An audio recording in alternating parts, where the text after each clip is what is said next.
तो हमारे पास एक 13 का बहुत अजीब केस आया था, जो कि चार्जिंग में कोई भी ऑडियो नहीं आती थी। चार्जिंग लगे होने के बाद इसमें कोई ऑडियो नहीं आती थी। फिर सेट को रिस्टार्ट करना पड़ता था, तब जाके साउंड आती थी। तो हमने इसे ओके कर दिया है, और ना ही इसमें रिकॉर्डिंग का ऑप्शन ऑन होता था।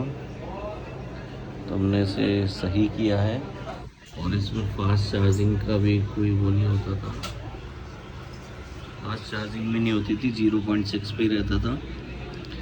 जब इसमें चार्जिंग लगती थी तभी ऑडियो में प्रॉब्लम आती थी। फिर सेट को बंद करके चालू करना पड़ता था, तब जाके इसमें आवाज़ आती थी। जैसे ही आपने चार्जिंग लगाई फिर से आवाज़ आना बंद हो जाती थी। तो हमने जब इसे देखा ढंग से, तो हमें ये और ये पॉइंट शॉर्ट मिला था इसमें, इसीलिए ये प्रॉब्लम आ रही थी। तो इसकी ऑडियो आईसी इंटरनल शॉर्ट हो गई थी, तो हमने इसकी ऑडियो आईसी रिप्लेस करी, तो हमारा फॉल्ट हो गया क्लियर।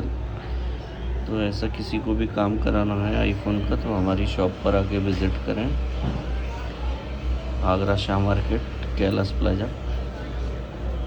धन्यवाद।